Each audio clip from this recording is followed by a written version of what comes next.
I don't think directions are meant. All right.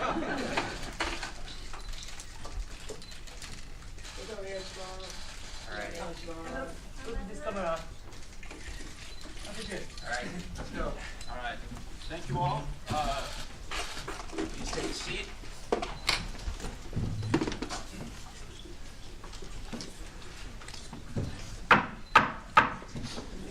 Ladies and gentlemen, welcome to the Foreign Correspondents Club of Japan. My name is Dan Sloan. I'm president of this organization. We're very honored to welcome the ambassador here today. I'll begin with his introduction very quickly. If you have a telephone, please put it on manner mode or turn it off. We don't want any disturbances. Our focus today will really be on the question and answer session, and we'll get started very shortly. Our guest today, U.S. Ambassador in Japan, Rahm Emanuel, joins us in what is likely one of his last media moments in Japan, at least on this tour, after nearly 3 years. His speech, as well as Q&A, will focus on his time in Japan. The ambassador had been in Japan since January 2022, working to deepen ties between Washington and Tokyo. That post had been vacant since 2019, and some had suggested the gap reflected stagnant bilateral ties. However, on taking the post, the ambassador said the next 3 years would dictate the U.S. Japan relationship for the following 30. In addition to his time in Tokyo, our guest served in the Clinton administration, in Congress, and was President Obama's chief of staff before 2 terms as mayor of Chicago. Since the November election, in which former President Donald Trump defeated Vice President Harris, and both houses of Congress will now be Republican, Democrats are looking to turn the fortunes of the party around before the next election in 2026. Despite rumors to the contrary, our guest told the Chicago Sun-Times that he is not interested in the top job leading the DNC, but he is not done with public service nor political observations, such as Donald Trump is going to turn the Oval Office into eBay. He wrote a separate op-ed for the Washington Post on the road back to power for his party, saying Democrats have been blind to a rising sea of disillusionment. He's spoken at the club 3 times in 3 years, he just confirmed. But before he leaves today, I'm going to take the liberty of asking him an opening question about his hometown Chicago Cubs, which won their first World Series in more than a century when he was mayor. Those are not related events. You weren't there for the one 100 years prior, but his congressional district includes Wrigley Field, and as you may know, they will open the season here in Tokyo. Sir, will you come back to watch your hometown Cubbies in March?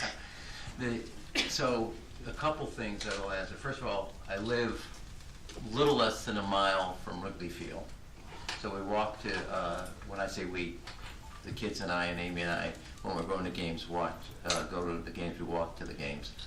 Second, if you're from Chicago, and even if you're not, you may know this, but when Chicago Cubs win a game, in windows, in both business and residential establishments, you have a white flag with the letter W that flies. So I don't want you to be surprised if the U.S. ambassador's residence, even though I won't be there, will be flying the W flag above it. No, but I will come back. That'll probably be my first visit back to Japan as a citizen, will be to see my hometown Chicago Cubbies. Second fact, there are 3 stadiums that Babe Ruth played in that are still used as baseball stadiums. Fenway, Wrigley Field and here in Tokyo. And so I think there's a, Meiji Jingu. yeah, I think there's a symbolism in there. And symbolism being that both countries share a pastime and a national pastime. And more importantly than that is sometimes we only describe the relationship as one about allies and alliances, but it's built on a foundation of friendship. And I think that our national pastimes reflect that and represent that. Can I start now? Please. Oh, because I wasn't thinking of baseball when I was thinking of this speech. You are right. This, my first time here, this is my third and final speech here. But my first time here was I had been ambassador. I came in January. It will actually be almost 3 years to the day when I first got here. I got here on the 19th. We'll be leaving on the 14th. But Russia's illegal war had started on February 22nd. And I think about a week after that, you were having the Ukrainian ambassador speak. And the Russian ambassador was supposed to come the following Monday. He rescheduled himself to follow the Ukrainian ambassador. And we called you up, you being the press corps building, and it said that I would follow the Russian ambassador. And I think that was your first awakening that I was going to do things slightly with my kind of style and flair. But to more importantly, to the subject of what was at risk then. Because you highlighted a point in your remarks that I think was capture, if I could, the moment, which was when I went in front of the Senate Foreign Affairs Committee. I made a statement that the next 3 years will set the foundation for the next 30 years for the U.S. Japan alliance and our place here in the region. To be honest, I thought of it as both a memorable and a pithy quote.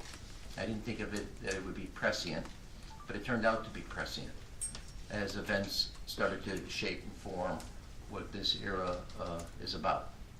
And I do think, if I could, rather than try to walk through what was accomplished, hopefully in the questions and answers we'll get through that.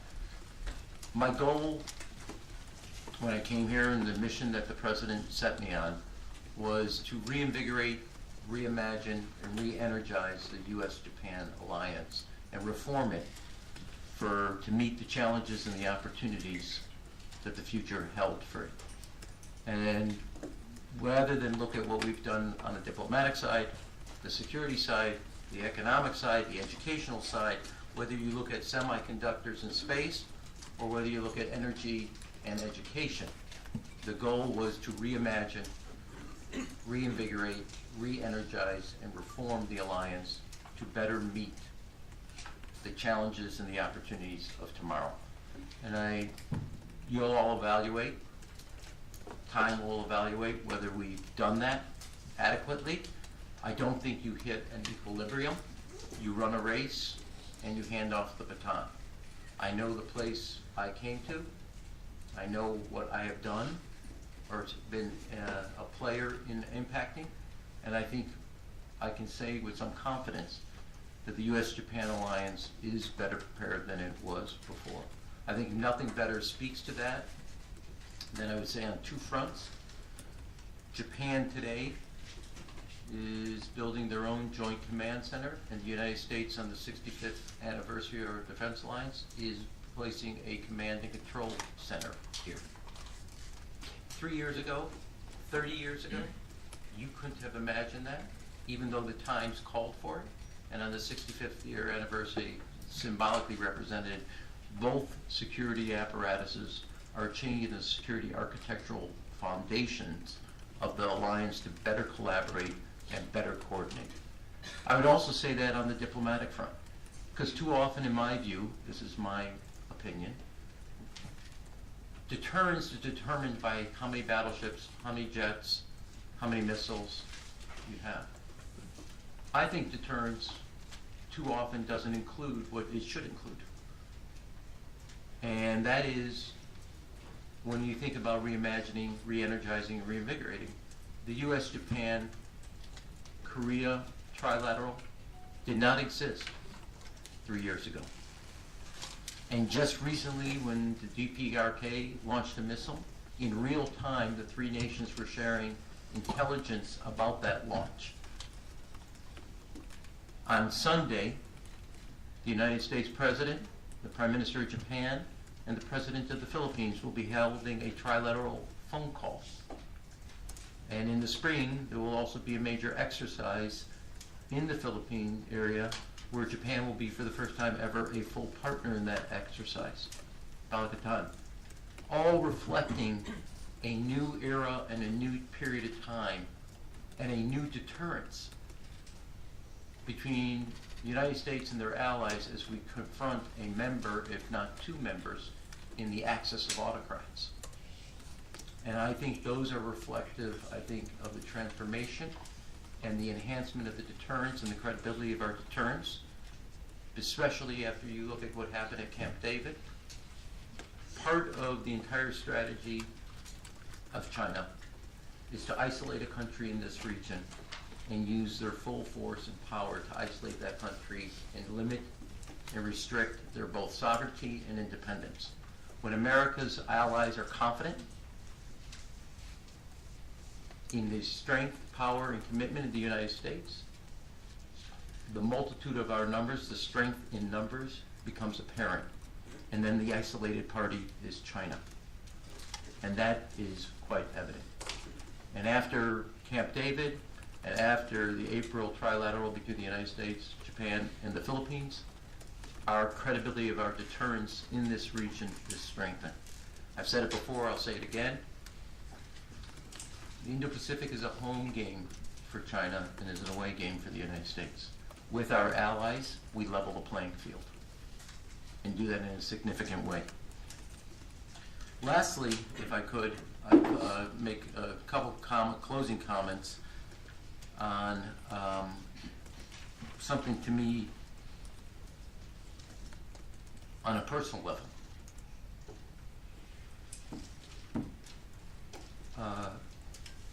My kids always warn me I should tell you that I should never talk about my grandfather or my father, because I start to cry.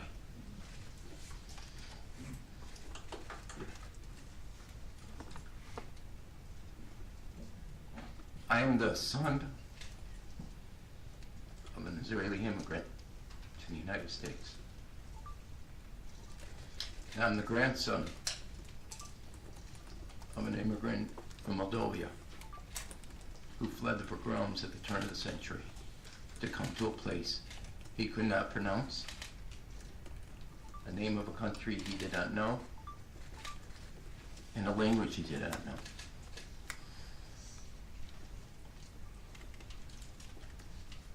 And that both a son and a grandson of an immigrant could reach the level of one day having one of the highest honors of representing that country overseas as a voice of that country, its values and its ideals,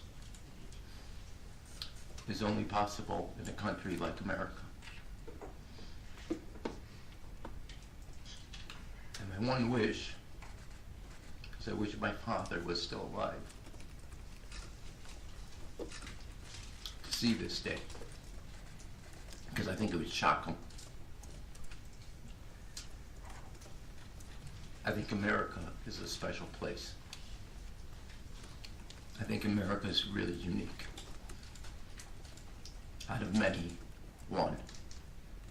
And my family's story, embraced by America and its ideals, has given me the honor of being its representative here in Japan. And I hope I've made my father and my grandfather very proud. Second, equally emotional for me, is I want the people of Japan and all of Japan to know you have stolen my heart. I didn't really know Japan. I have fallen in love with Japan. While Chicago will and always will be my home, I feel very much at home here in Japan. And I have had the unique opportunity, I think I can say this without it being what it sounds like. It's not like my Wikipedia page is empty. I came to be an ambassador. I knew a little about Japan. I have learned a tremendous amount, and at this point in your life, to find a place where you can learn, intellectually challenged, learn something new every day, do something every day to enhance the United States, and do it in a place that you have fallen in love with is a unique honor. And the Japanese people who have opened up their homes and their hearts to me, Amy, and our children, if I never had the opportunity, let me take it now to say thank you. I really appreciate it, and I feel very much at home here. Thank you. Thank you very much. At this point, we will Don't do that, you're supposed to be a journalist, okay? You can get arrested in certain countries for that. He may not clap when he asks his question. At this point, we'll open the floor to our working press. Please identify yourself, your organization. Limit yourself to one question because we have so many folks here. And of course, no speeches. Tim? One question, two answers. Oh. What are you got?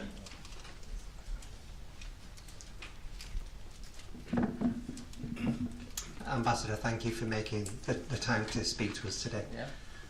I would like to ask you about Nippon Steel. I know this has been one of the challenges that as the US and Japan relationship has faced over the past year or so. Secretary Blinken was here last week, and you yourself have met the Prime Minister twice, I think, since the decision was made by the President. You've met the Foreign Minister. You appear to have avoided any immediate diplomatic repercussions from this. It seems that Japan has essentially, at least at a high level, has kind of sucked it up. Are you concerned, though, however, that there may be some longer-term repercussions in investment or in terms of like cooperation in supply chain resilience, critical minerals, and also Nippon Steel? This is the second part. Nippon Steel.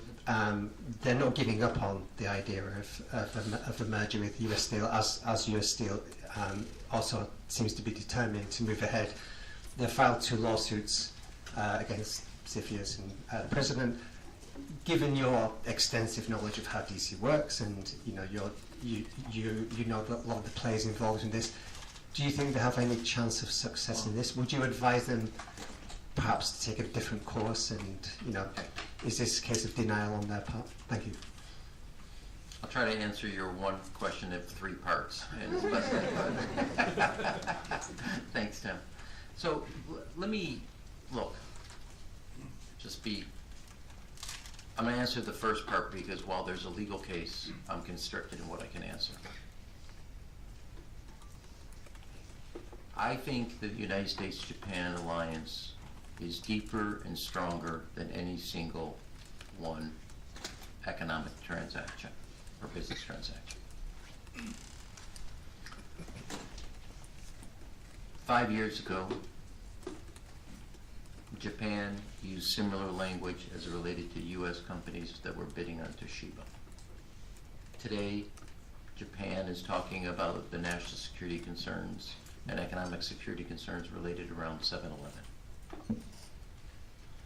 I think the relationship is deeper, stronger than a single act. As the last 5 years have shown since Toshiba. It's not like the relationship or the alliance got derailed.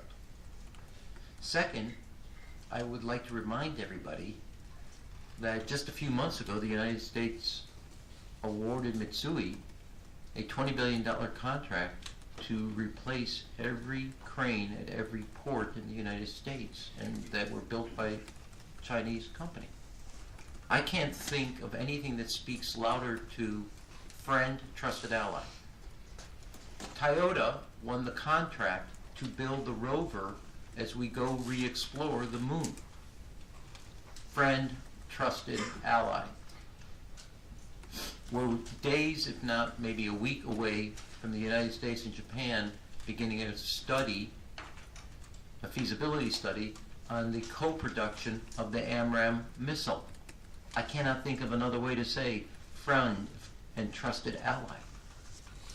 Japan is also the only country, or Japan meaning a company in Japan, that also does co-production of the Patriot PAC-3. I can't think of any other way to say friend, trusted ally. Now, the decision was made. You have a right, as all of you, to ask questions about the implications, etc. But before everybody says, oh, the alliance has been dealt a body blow, I've given you 3, and I can actually list a couple more, but in the brevity of time, haven't, of examples where the United States has awarded distinctly and uniquely a Japanese company a contract that goes directly to our national security, our economic security, and our supply chain security. And somehow, each of those seem to be in the equation of equities be ignored. So, Japan has used similar language around Toshiba. They're using similar language today around 7-Eleven. You can evaluate each of those, but as it relates to the alliance, its strength, its fortitude, I stand absolutely confident in the bonds that bind us together in the foundation there. Okay, we'll continue with Andy and then Jake. A reminder that we are live streaming today's event, and you can watch it on replay on YouTube later. Thank you. Thank you, Ambassador. This is Andy Sharp from Nikkei Asia. Follow up to Tim's question there. So one of the things that surprised many people about Biden's statement was these words when he wrote there was credible evidence that Nippon Steel may take action that threatens to impair the national security of the United States. In what way would this specific deal be, between two companies of two security allies, be a national security threat? And 2, hypothetically, would you, if you were in a position to be able to advise the incoming president, would you advise him to perhaps reconsider what Biden wrote in his statement? Thank you.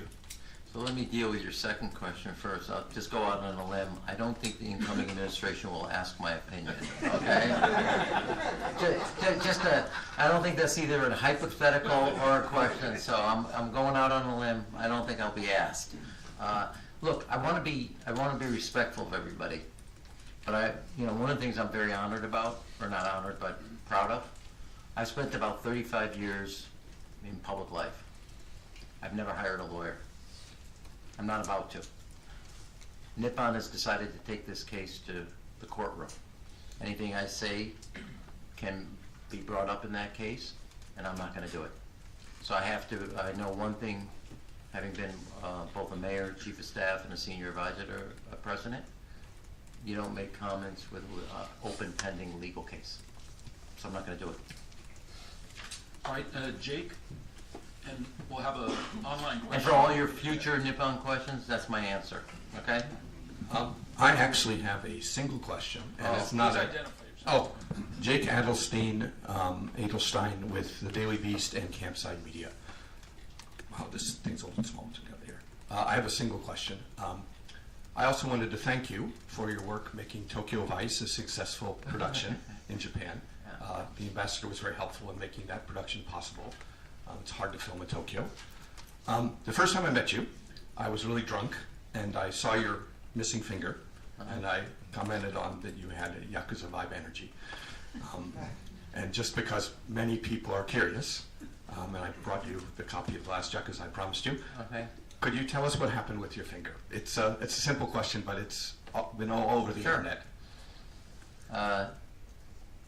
There's both a lighthearted answer and a more serious answer. It was the summer before going to college, and it was just towards the end of my senior year in high school, and I was working to make money to go to college, and I was working on a meat cutting machine at Arby's, and I was cleaning it up afterwards, and I was not told about a metal glove, and I had sliced it. This is not a recommendation you go eat after this, okay? And being the son of a pediatrician, I know you thought I was going to say something else, but the son of a pediatrician, you probably do the dumbest things when it comes to your own health. And I took about 72 hours before I went to get it checked because it was right near graduation. Now I ended up with 5 blood infections, 2 bone infections, and gangrene. And I was running about a little over 105 fever. Now on a more, and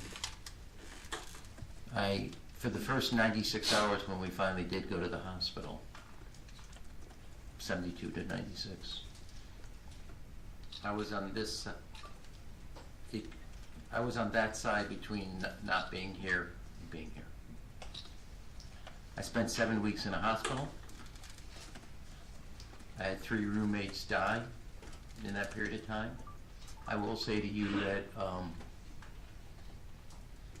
it's not like the clouds opened up and Beethoven's Ninth started playing and the rain stopped and the sun came out. But it was probably one of the most influential pieces of my life. Wow. Having nearly died, and I can say this here, I was not exactly the best student in high school. I wasn't very focused. I wasn't very determined. I was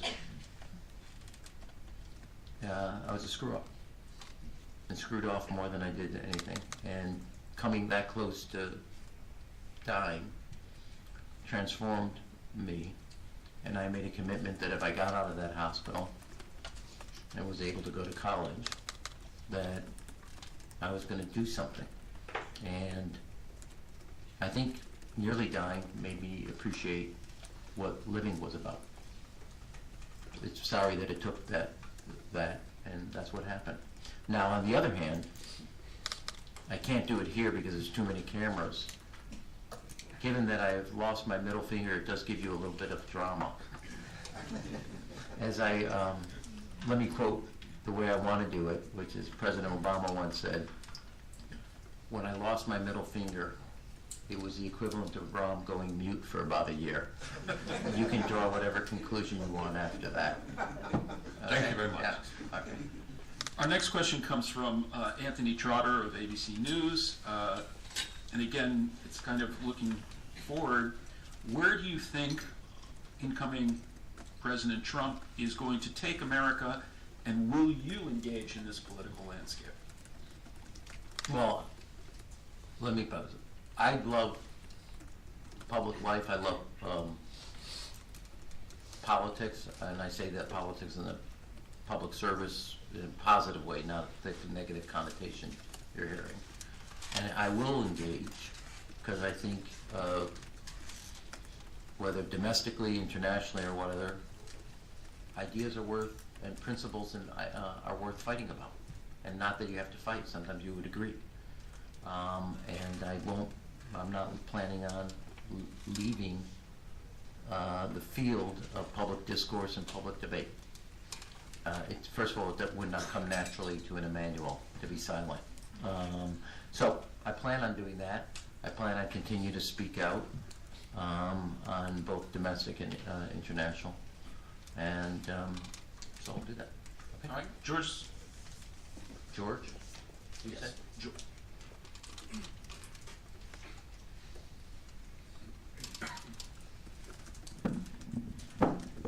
Mr.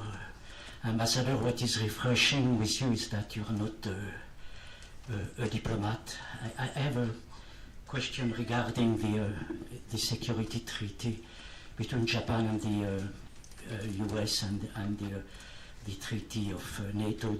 How long do you think it will take for the Japanese to realize that the security treaty is as much an illusion as the NATO treaty in Europe? From day one, Mr. Biden said there would be no U.S. boots in Ukraine. Today, Mr. Trump says he might impose a ceasefire to Ukraine or a capitulation. Regarding Taiwan, Japan says what happens in Ukraine can happen in Taiwan, but regarding Taiwan, China, America keeps its own ambiguity. So do you think Mr. Xi Jinping, Mr. Putin believe that the US is willing to die for Ukraine or for Japan? George, could you just identify your affiliation? I'm working for Swiss TV, For which? Swiss television. Yeah. Well, while you walk back, George, I totally disagree with the assumptions of your question. In the last century, when Europe was fighting Europe, the United States was called upon, and young men, principally, lost their lives defending both not only the ideals of freedom and liberty, but against violence and aggression. In the United States, a generation of young men lost their lives. So I totally disagree with you about the assumption of your question. And number two, many people go to sleep at night around the world knowing that the United States is there, that it is on the front line. And the United States' word and deed count. So to your action that somehow on the 65th anniversary of the U.S. Japan, not only defense treaty, but its alliance, that you can count on America. I can't tell you how many people across the globe do count on America.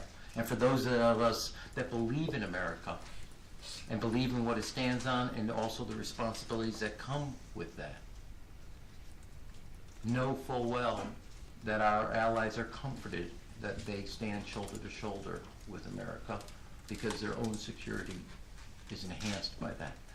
So your question not only belies, if I may, and since we're now about 30 feet apart, an ignorance of history, it's an ignorance of current events. And when it comes to the axis of autocrats, America is that thin blue line.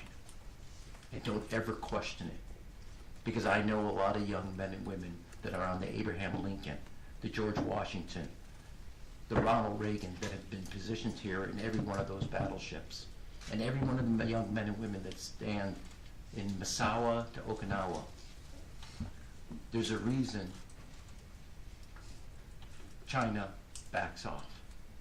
It's because of that thin blue line that you totally disrespected in that question. America is a security partner. And I ever came to the idea that I would get you a Cubs ticket, you can forget about it. Sir, you're a member of the working press? Yes.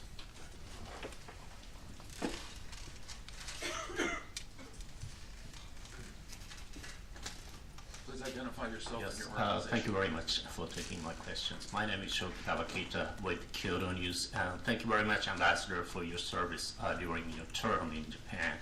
I have a question about the another trilateral cooperation. I think the another three-country cooperation appears to emerge. You used the term autocrats access. So do you think that China has already official member of the Axis along with Russia and North Korea? And do you think the original trilateral cooperation could survive even after political unrest in South Korea? Thank you.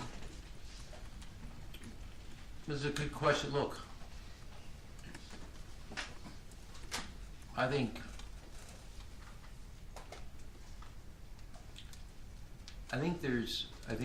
here's how I evaluate, I think, the kind of thrust of the question. There are four countries that are in what I call the axis of autocrats: Russia, Iran, China, and North Korea. And all of the other three are supporting Russia in one way or another in their war of aggression against Ukraine. And it's not just against Ukraine. It's against a country's sovereign independence and recognized boundaries. A country that Ukraine was a party in the agreements in the past between the United States, UK, Russia, and Ukraine. And each of them, whether it's building directly drones or sending 10,000 troops plus munitions or technology to support a defense industry, have come to Russia's defense in this war of aggression against both the Ukrainian people and the values of a post-World War II enshrined in the United Nations founding principles. And on the other hand, I look at the world today and I see those countries. Every one of them have two things in common. One, they lack legitimacy among their own people. You can look at that in Iran, you can look at that in China, you can look at that in North Korea, and you can also look at that in Russia. In each one of those countries, their youth are fleeing.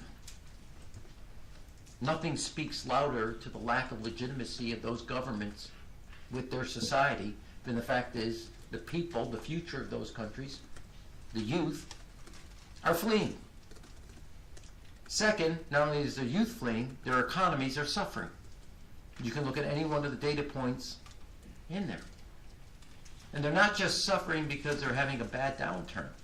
They're suffering because of the policies and positions taken by the government in the name of the people. Now, I personally, on a third note, think the best way to confront that autocracy is there's a weak link there. And that weak link is Iran. Iran is facing the illegitimacy of the government with its own people. It has multiple times over the last decade fought the people of the Iranian government has fought the people of Iran 3 different times and killed in 3 different moments the people of Iran to hold on to power. They are running 40% inflation, facing a major drought, major food crisis. They cannot, as a country that exports oil and gas, keep the lights on longer than 2 hours a day. And Iran, as a general recently in the Iranian military just said, took a major blow in both Lebanon and Syria. And the first crack at breaking that axis of autocracy is taking the weak link of Iran and dealing with it. And when I say deal with it, don't immediately assume that I said militarily. That's your assumption, not what I said. Each of these countries is on the back heel economically. Each of these countries' youth are fleeing. And each of these countries' governments, at one level or another, lack the legitimacy from their own society. That doesn't mean those of us in the West or those of us that believe in certain principles like freedom, liberty, don't have our own challenges, but they are not on the scale or the scope of the axis of autocracies. Yes.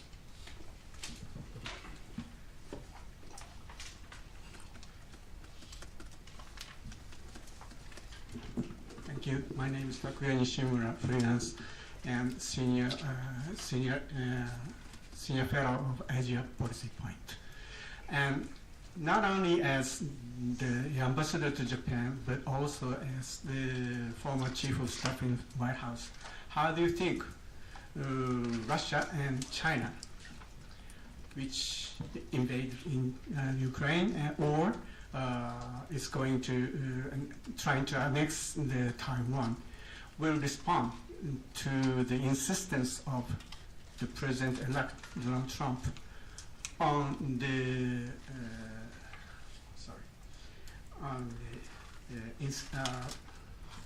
purchasing Greenland, taking back Panama Canal, and including Canada as the 51st state of the United States. Thank you. As you know, that I'm the U.S. representative for the United States, representative and ambassador for the United States. I'm not taking that question I would like to keep the job at least another 96 hours. I'll be a free agent starting at 3 p.m. on the 14th, America time. So you'll have to get that, but I'm not answering that question. I have some thoughts, and maybe you can see the bubble above my head, but I'm not answering that question. I do think, but on a serious note, let me just take your question to where as Henry Kissinger once said, does anybody have questions for my answers? So we'll start there. I'm joking, he's serious. I think Prime Minister Kishida deserves a tremendous amount of credit for his speech at Shangri-La Security Conference 3 years ago, when he says what's in Ukraine today can be Indo-Pacific tomorrow. It was prescient.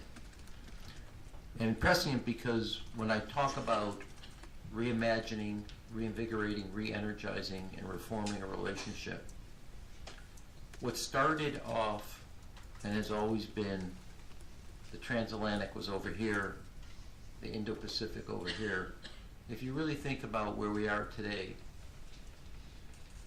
those two different strategic spheres are heads and tails of the same coin. And there has been, because of the war Russia's war on Ukraine, and what North Korea, China, and Iran have done to support Russia in that effort, a shrinking of that sphere into a heads and tails of the same strategic coin. And there's a reason I would point to you have two countries in this region supporting Russia. I'd like to note, since it's public, that when the United States Congress was dealing with the aid to the United States aid to Ukraine, every ambassador in this region from the United States, the region, both political appointees and career, signed an open letter to the Senate and the House about the importance of fulfilling that aid to our strategic position in this region. Some had noted it on the floor at the time. I don't think it got a lot of attention here.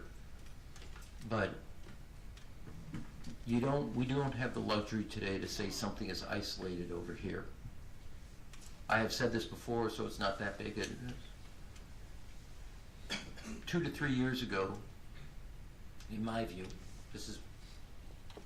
we had two wars, one in Ukraine, one in the Middle East. You now, in my view, have a single war in two theaters, not two wars in two different theaters. The world is shrinking, consolidating, and it's shaping, and the United States has to respond to that. That's why, to George's question, the United States is that thin blue line between autocracy, where might equals right, and rules, laws, principles, and values are on the other side. And many people go to sleep at night and have a good night's sleep, knowing that the United States is that thin blue line across the globe. Sir, I'm going to take the liberty to ask a question, and to the degree you can share, what was the reaction inside the U.S. Embassy here in Tokyo, or if you can talk about discussions with your counterparts in Seoul at the time of the announcement of declaration of martial law and its ramifications for security and diplomacy in the region?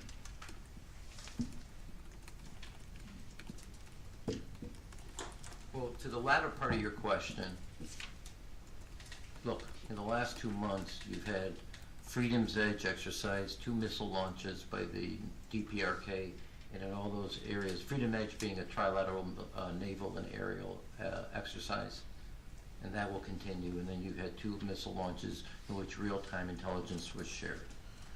And I think that, so I think you should note that. So I kind of think of it this way. I'm not going to, at first, I'd be less than honest. I don't know how you thought about it. I thought I read the headline the wrong way when I saw what I read. I just got to be I thought I was reading the events that were taking place. I thought I had to take a double read on it, a double take, so to say. I actually think that the trilateral will move forward. The real question is, will the trilateral thrive? I know the energy that the President and the administration brought. I know the energy that Prime Minister Kishida and those involved in the Conte brought. And I know, because of my own relationships and also working with my good friend Phil Goldberg, our ambassador in Korea, that the Yoon administration brought. And I suppose the one thing I would say to you is, you have contracts, you have obligations, you have laws, and then you have personal interests. And that counts. It's not 100%, but it's not zero either. And so one of the things I think is important in meeting, challenging China's desire to dominate the Indo-Pacific, we have a strength in numbers with our allies. The day after August 19th, 2023 in Camp David was not the day that China wanted to see. The strategic landscape in the Indo-Pacific fundamentally changed. I believe that will continue to progress, but it's going to take work to nurture it and develop it. If I had, I don't have a lot of regrets. I do wish we'd been able to get to this earlier, to get into the DNA, the trilateral. I think it's there, but I think it requires a lot of time and work and seasoning. Yes, sir. Yeah, I got to work the other side of my neck. Thank you so much for your services in Tokyo. And several times I saw your figure in Okinawa, in Yonaguni. And Sir, could you identify your... yes, I'm Kanehira Shigenori, working for Japanese TV. You boycotted the boycott of the annual ceremony of the Nagasaki atomic bomb memorial ceremony last year.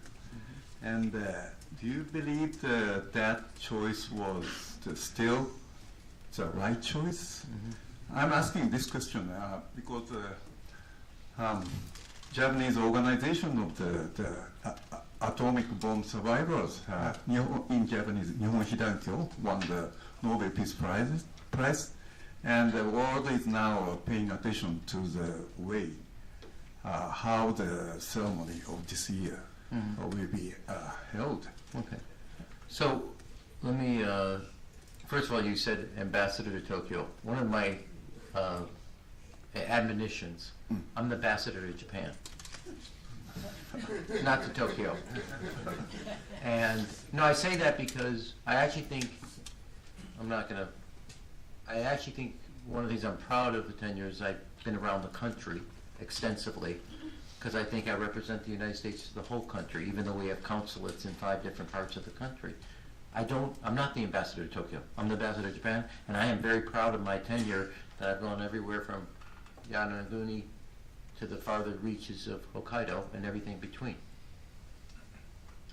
Tokyo is a beautiful, wonderful, great, world-class city. I happen to think Japan is a beautiful, wonderful, world-class country. And my job was to be in all parts of the country and show the red, white, and blue. Now to your second part, one is I didn't boycott the Nagasaki Memorial. I attended a Nagasaki Memorial at a temple here in Tokyo. Number 2, I also led a minute of silence both in the U.S. Embassy here and in our 5 consulates across the country. First time that was ever held. Third, when I went to the temple, or shrine, I went with the Israeli ambassador and the British ambassador. And many ambassadors from different countries across the globe did not go. and down to Nagasaki. Some did, many did, and many did not. I didn't do it alone. Others stood with the same principle that Russia invaded Ukraine and Israel was invaded. And one of the things you have to know in life is, I'm a former ballet dancer and flexible. A country being invaded and a country leading an invasion are not morally equal. Full stop. And if you equate them, then you're morally blind. Now, second, I also approached this. The mayor, at the as the host city, said that he couldn't guarantee the Israeli ambassador's security. Well, then, I don't think the United States ambassador's security was guaranteed. I don't think the prime minister's security was guaranteed. I don't think the members of the cabinet security was guaranteed. So, as we like to say in Chicago, that dog won't hunt. Just wasn't true, couldn't be true. You could not put the prime minister of Japan in Nagasaki if there was a security concern. And so that's my view. I stand by the decision. I honored as a U.S. ambassador because I think we have a moral and ethical responsibility. I did not do it in Nagasaki, but I did not let the day go by without both every employee at the U.S. Embassy and myself, one or multiple times, some way recognizing that moment, because as somebody who has lived and grew up with the admonition, never again, I think I'm proud that the organization was picked by the Nobel Committee, because I think in a time where others are either building up their nuclear stockpile or using the nuclear threat in a way that we haven't heard or seen, their voices and their message should be heard. And I fully agree with that, which is why I attended the ceremony at the temple here in Tokyo. Thank you. Douglas? And should you want to see, we hosted the head of Hidankyo last year, and that is available on YouTube. Hi, Doug Montgomery with Global Connects Media. We had a lot of questions about hard power. I want to give you a chance to swing back to soft power. We started talking about baseball at the very beginning. I know Dan's a big fan. You're a big fan, obviously. There was a survey done by the Chicago Council of Surveys that was talking about the Americans' positive view of foreign leaders. Number 1 was Zelensky. Number 2 was Kishida, and number 3 was Yoon. You cannot tell me that Americans know who Kishida is, but Americans know who Shohei Ohtani is. They know anime, they know Japanese food. The power of soft power is immense. So my question to you, and I'm framing it as a question, but it's really an opinion. Everybody else pretends they have a question and actually have an opinion. I have an opinion. Joseph Nye would be really proud of your question, the author of Soft Power. Regardless, it's huge, right? So capturing hearts and minds actually is what really builds the strength between the two countries. What would be your recommendation to the next guy or gal who comes in the chair? And then what would be your recommendation to the Japanese government as well? Well, it's a very good question that you could do days of seminars and discussions. You point on baseball, and it's a fair, legitimate national pastime of both countries. Truth is, of all 3 countries in the trilat. But I would like to note a couple things. I said this earlier, maybe I didn't make a finer point on it. The United States and Japan are treaty allies. But if you limited it to that, you wouldn't appreciate the relationship. It's a friendship. You point to, you're going to have 2 baseball teams, the United States, Chicago Cubs and LA Dodgers, both have 2 Japanese players on both teams. Drive My Car, I love that movie, so I'm going to go to it. Fabulous movie, won at the Oscars a few years ago. You have both the University of Chicago and Tokyo University and Seoul National University participating in a $150 million privately financed quantum computing research between the 3 universities and professors and students. You have AI work between multiple universities in the United States and multiple universities in Japan. We've also done almost $500 million, just shy, of joint research between Japan universities and the United States. That's people to people, that's soft power. In promising fields of AI, semiconductors, to quantum computing. There's movies, there's baseball. I don't, as a father of three, not anymore, but at one time university students, just a short time ago, I don't think there's a college campus in the United States or university of size that does not have an anime club. Just a fact. And that tells you of the affinity. I did not know the data point on Prime Minister Kishida, but I do know the data point that this is 3 years back, that Japan was, I think, third or fourth ranking in the United States of most admired countries. I joke, I want this as a joke, given how many people from the United States have come over to Japan as tourists, and they're coming over and think that we're best of friends. I'm for COVID restrictions, because that's a joke, obviously dead on you guys, because I've had way too many people come and think that we're friends, and think that I'm nothing but a travel agent for them. But it does tell you the respect and the, more than alliance, but the friendship and the affinity between the United States and Japan. And lastly, and just a little anecdote, but it gets to the spirit of what you call soft power. When Phil Goldberg, my colleague, and I, a colleague in South Korea, and I were advocating for a re-energized attempt at a trilateral, inside both the National Security Council and the State Department, one of the things that we pointed to, which is why this was different, was the most prominent art form in Korea, foreign art form in Korea, is anime. And the most prominent art form here, foreign, in Japan, is K-pop. You laugh. But two, I'm not one for standing in lines. There's not a Korean restaurant that you don't have to stand in line on in Japan. And also that's true in Korea of Japanese cuisine. And if you look at opinions of everybody in Japan and Korea that's 35 or younger, they have a different view of the other country than their parents and grandparents.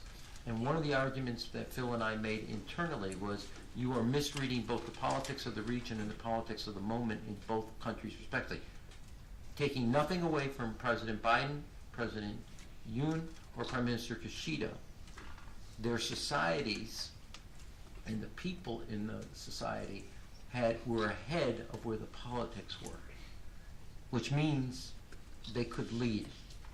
And as Richard J. Daley, the old man Daley, used to say, when you see a parade, get a baton and get in front of it. And the Japanese people and the Korean people are a part of a parade that their leaders got in front of and led it appropriately. And it took leadership, it took courage, and it took determination in both, all three leaders. But you are, I could spend hours, and I want to leave time for other questions, but whether you call it, I hate the connotation of soft power versus hard power, but it is an unbelievable determining fact in building and leading and changing politics between two countries. And I'll close on this. In the U.S. ambassador's residence there's a big room. That room is where General MacArthur received the emperor, so it has history. We're going to be coming on this year a milestone in the U.S. Japan alliance. It stands as an example that in an era of time that's got two major hot wars going on, that two bitterest of foes can become the best of friends, both through dialogue and diplomacy. Okay. All right. We've hit time. We can probably squeeze in just a very short question, sir. Sure. Yeah, I'm going to ask such a short question though. You can ask as long as you want. The answer will be short. Okay. No. What do you think the biggest achievement during your 3 years in the office, and what are you going to do after you come back to the United States? Look, I don't. I don't look at a singular achievement. Did I play a role in reinvigorating, reimagining, and re-energizing a relationship?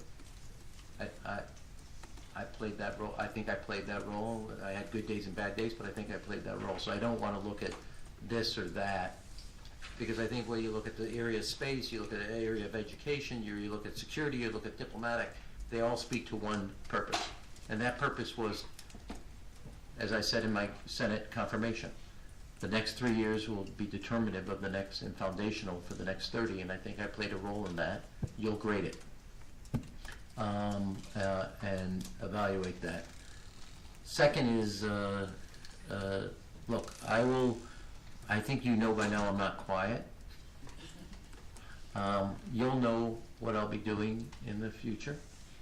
And it's going to be more than a singular thing. But the general thrust is, I believe in the value that President Kennedy put on public service. It's honorable. I think I've tried to lead my life that way, in public service. And I think America, its ideals, the America that drew my father and my grandfather to America, are worth fighting for and standing up for. While I have my own challenges and disagreements sometimes with things about America or America does, I totally disagree with questions that question America's word or its commitment, because that's not the America I know. So to all of you, I want to say thank you, individually. Your careers and your professions are important to an open society. I don't agree with everything you do all the time. You don't agree with everything I do all the time. But I think we all agree on the importance of a free press to a free society. You play your role. Those of us on the other side play our role. And I think you have a time in which your freedom and your independence is under attack. You sometimes don't get a thank you. So thank you for standing up for your ideals as much as we stand up for the ideals that bind us together. Have a happy and a healthy new year to you and your families. Thank you.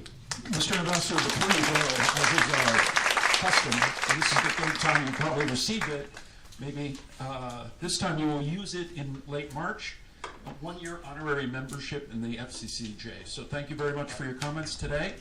As Woody Allen said, I would never be a member of a club that would accept me. Well, we're low on standards. Thank you, sir.